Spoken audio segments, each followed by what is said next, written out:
Qabil's nature was very tough and rough. Habil was more humble and lean. And Sheeth was a righteous servant of Allah Azza wa Jal. Bismillah, alhamdulillah, wassalatu wassalamu ala rasulillahi sallallahu alayhi wa ala alihi wa sahbihi wa man wala, amma ba'd. From Hawa, she fell pregnant 20 times. Each pregnancy with twins. A boy and a girl. So from Adam direct, he had 40 children. The first child to be born for Adam alayhi salam was a boy by the name of Qabil. In English or in biblical terms, his name is Cain. And straight after him in the same stomach was a sister. So they were twins. Qabil's twin sister was beautiful, whereas Qabil was not very handsome. After him came Habil. In biblical terms, his name is Abel. And he also had a twin sister, but Habil was a little bit more handsome, and his twin sister wasn't as attractive. And at that time, the law of Allah subhanahu wa ta'ala was that the male and female from one pregnancy could not get married to one another. It was haram.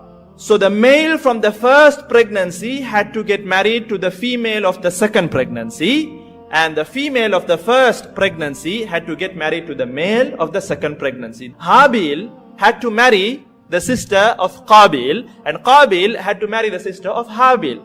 Qabil's nature was very tough and rough. Habil was more humble and lean.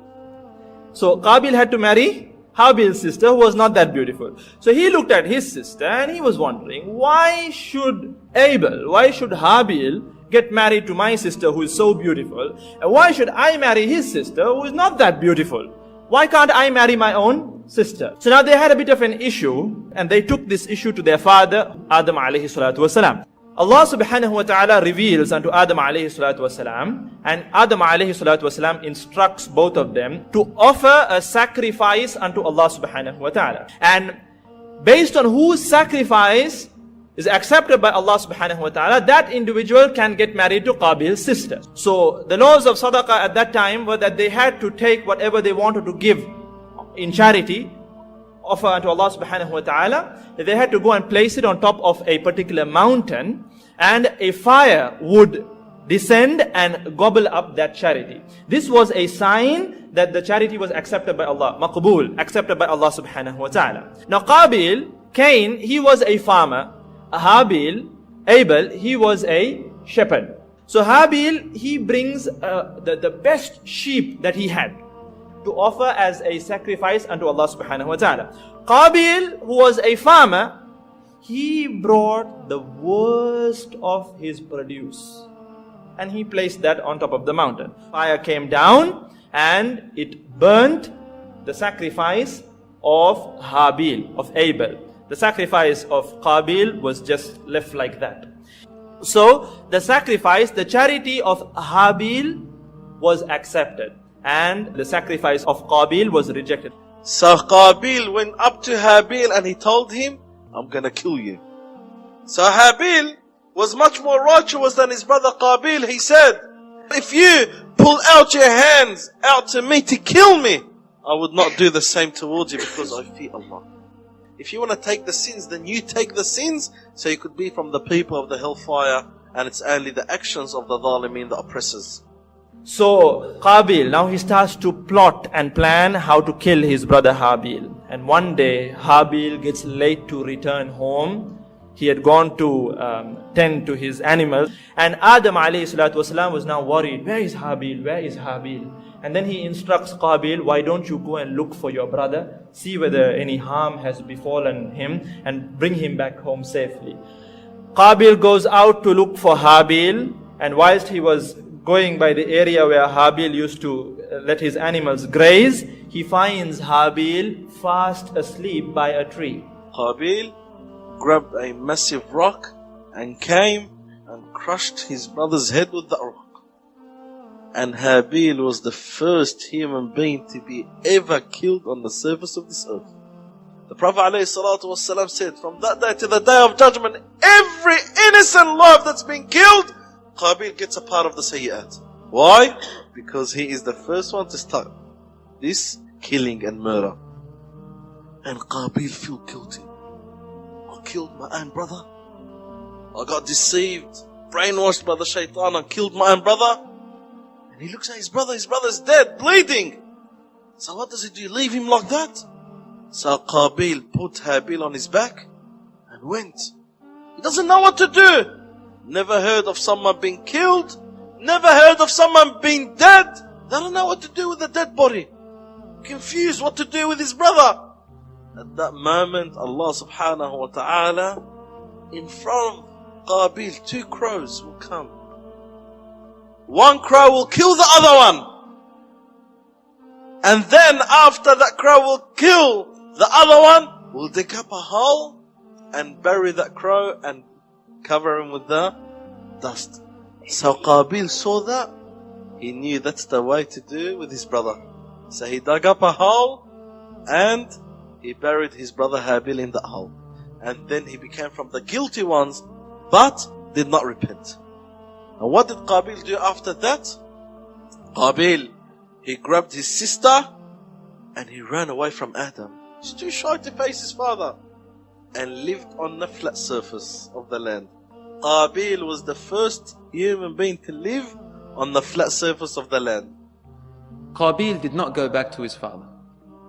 Information was known by his other brothers and sisters, and the news came to Hawa first, to their mother.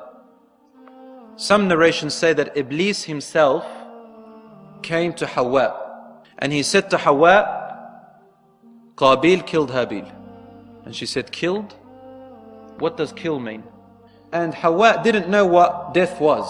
She said, what do you mean? What's killing? What's death? Iblis told her, it means that he can no longer eat or talk or walk or drink. Then she started to cry. Adam alayhi salam approached Hawa and he asked her what's wrong.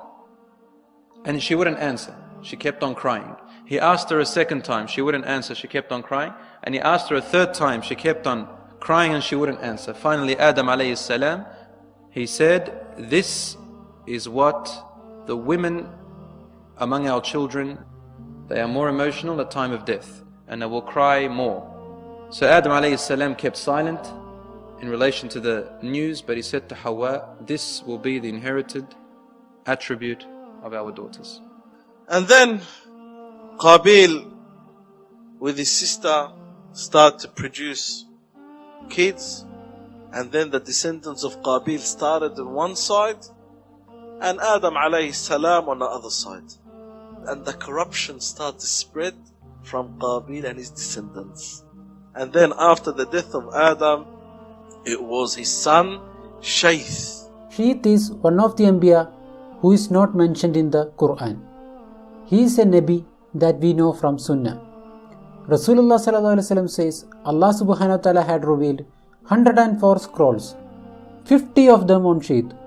Sayyidina Sheeth received revelation from Allah. He is the son of Adam. Adam gave wasiyah to Sheeth to take care of the affairs of mankind. Sheeth means the gift of Allah.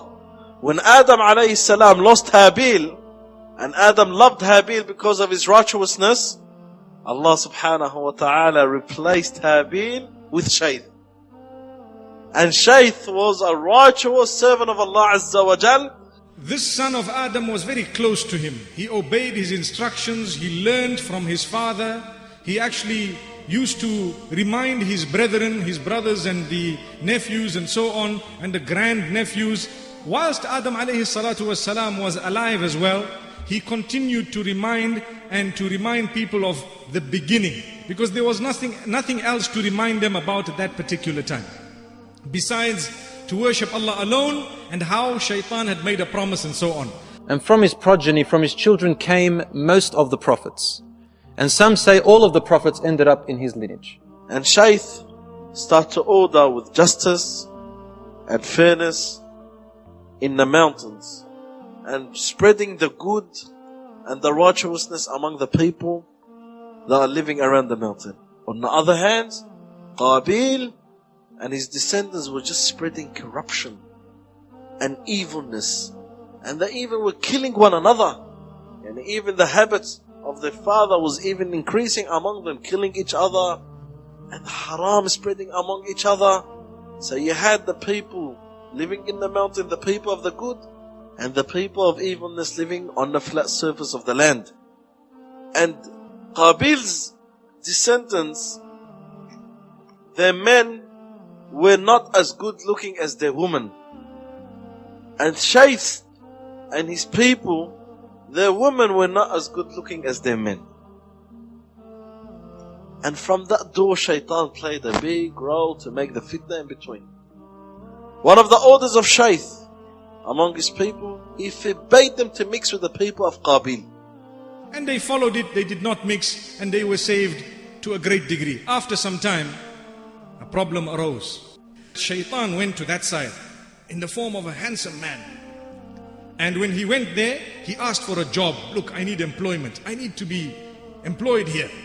So what happened? They looked at him, they decided, yes, good man, come, let's employ you, let's give him a job. So he got a job, and as a man, he worked amongst them, and he worked very hard. And then he slowly started. What did he start doing? It's important we listen to this. He slowly started making sound that people had never heard before. Because there were no sounds that people had heard. That was the beginning of time. And now he created a little drum and he beat it, and everybody would come. What's that sound? And they would come around him and watch. Then he got a bit of metal and he started hitting it, and then it created a sound and they came. And then he made a bugle and he started blowing into it, and it created a sound, and they came and they were excited. Wow, these people are intelligent. They have advanced much more than us. And so they were so happy. And they got so engrossed in it that they slowly started forgetting the commands of Allah subhanahu wa ta'ala. Yet, on the other hand, Sheeth alayhi salam kept on reminding his people, he kept on speaking with his people, and he kept on telling his people what was right and what was wrong and so on. And on this hand, we find that Shaitan is teaching them how to do evil, how to create evil. And after some time, they began to follow him. And when they began to follow him, it created a disaster for them. This is how they introduced the musical instruments into existence. And through that, he would control them. They literally set aside a day, an evening, a Saturday evening, and amazingly, to this day, it lasts. They set aside that evening where he would create these sounds, everybody would come around, and everybody would listen to him. And everybody would literally party. They would party. Until there came a time when some of the youth from Sheeth alayhi salatu wasalam were visited by Shaitan. And what did he do to them? Something interesting. He went to them and he created a doubt in their minds. He made them ask a question. He made them question the law of Allah subhanahu wa ta'ala.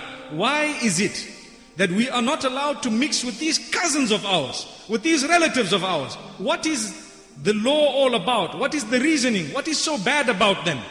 Look at this question.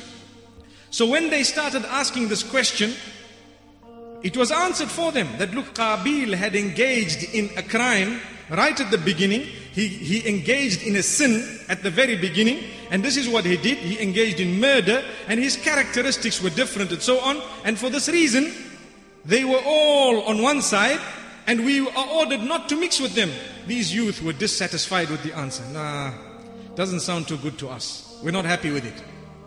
When they were not happy with it, some of them decided, let's just have a peep at what's happening, because we've heard that here things are going on. These people are progressing. Let's go and see. So they came down from the mountains and they went. And from a distance they were watching. And they had seen. And it pulled them. Imagine, they did not intend to engage in evil. But when they saw everybody's partying, and what did they see? They saw very good looking females. And so they went closer. And when they went closer, they were seen. Subhanallah. They were seen. And they were good looking men. So the women began to start displaying their beauty and to start dressing up in order to attract. This was the first time Shaitan taught them this. So when that happened, these young men, they came in and they enjoyed themselves. They had music, they had women, they had so much. They were partying, they were enjoying, and they went away. So as the men came back, they told the other youngsters, hey, you don't know what you're missing out on. You see there, they've got different sounds, and these sounds are amazing. Now look, Shaitan uses sound to control man. Wallahi, if you take a look at what a beat is. What is a beat? You start tapping your fingers. What happened? Who's controlling this finger of yours? Shaitan. What happens to your toe? It starts flicking. What happens to your head? It starts moving. What happens to your waist? It starts shaking. Allahu Akbar. So thereafter, these people came back with a bigger group. And they came back with a larger group. And the group was growing. And every time that party happened, there were people from this side who used to quietly go to that side, and they used to engage in sin. The first sins, music was invented. And what else was invented? Created was adultery. May Allah subhanahu wa ta'ala safeguard us. After Adam alayhi salam, Sheeth lived on for a few more decades. Sheeth alayhi salam, at his deathbed, after him, he entrusted it to his most noble son. His name was Enos, who carried out his mission after him. Then after him, his son Canaan, and then his son Muhallalal took the charge of the mission. Muhallalal is the one whom Persians, they claim to be the king of the 7 regions. It says that he was the first to cut trees, build cities and big castles. It says that he built the city of Babylon. He defeated Iblis, they say, and his army, and then scattered them into mountains and valleys, and killed a huge number of them, as though there was a war between him and the jinns. Allah subhanahu wa ta'ala knows best about this. And they say he had a splendid crown, and his rule lasted for about 40 years after his last father. After him came a son named Jared, who took charge of his mission. And here the Qur'an, the next man or the son that came after him, the Qur'an mentions him. His name is Idris alayhi salam. وصلى الله وسلم وبارك على نبينا محمد سبحان الله بحمده سبحانك اللهم وبحمدك نشهد أن لا إله إلا أنت نستغفرك ونتوب إليك.